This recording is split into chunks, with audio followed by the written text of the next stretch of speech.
একটা জায়গায় এসেছি যার তথ্য অনেকটাই অনিশ্চয়তার মধ্যে দিয়ে থাকি বলে আমার কষ্ট হয়। আর সেটা নিবারণের জন্য এখানে যারা এরকম ইনফরমেশন দিচ্ছিলেন তাদের থেকে বাছাই করা একটা ক্যান্ডিডেট, যার ভিডিও বেশ কিছু আপনাদের সঙ্গে শেয়ার করব, যাকে সঙ্গে নিয়ে বেরিয়ে পড়লাম এখানকার বেশ কিছু জায়গা যেগুলো দেখা দরকার, নিখুঁত করে তুলে ধরা দরকার, নিখুঁত করে জানার দরকার। আর এতটা বড় ইতিহাস, এতটা প্রাচীন ইতিহাস, মানে কোনো একজনের দ্বারা এটা সম্ভব নয়, সেটাও মানতে হবে। আর সেই কারণেই নিয়ে বেরিয়ে পড়লাম একজনকে নিয়ে। সঙ্গে আমরা দুজন ছিলাম, আর ওনাকে বেশ কয়েকটা রুমেও দেখাচ্ছিলাম, সঙ্গে রয়েছেন আমার এই ট্যুরে। আর ওনাকে নিয়ে বেশ কিছু টাইম ওনাকে নিয়ে কাটাবো, কারণ কিছুটা সময় জায়গাগুলো তুলে ধরার চেষ্টা করব। তার কারণ হচ্ছে এই জায়গাটা একজনের দ্বারা পরিষ্কার করা খুব কঠিন, কারণ জায়গাটা বেশ বড় প্রথমত, দ্বিতীয়ত হচ্ছে বহু প্রাচীন, আর এই প্রাচীনকে ধরে রাখা খুব কঠিন।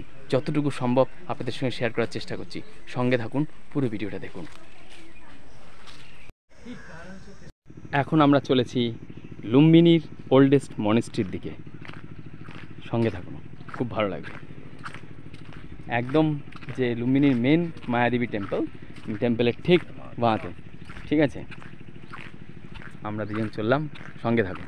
লুম্বিনীতে আসলাম, মায়াদেবীর বাড়ি, গৌতম বুদ্ধের বাড়িতে এলাম, আর ঢুকলাম আমবাগানে, সবচেয়ে পুরাতন মনেস্ট্রি।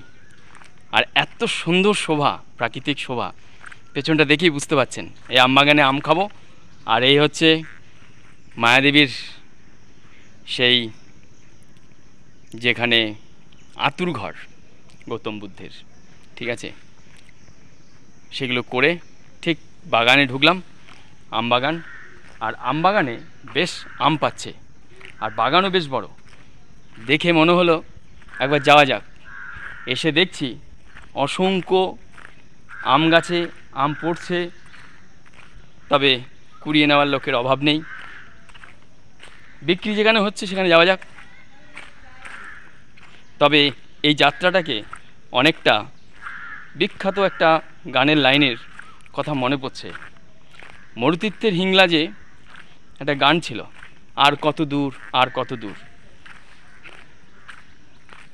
সেখানে একটা লাইন ছিল, পথের ক্লান্তি ভুলে স্নেহ ভরা কোলে তব মা গো, কবে আমি শীতল হব।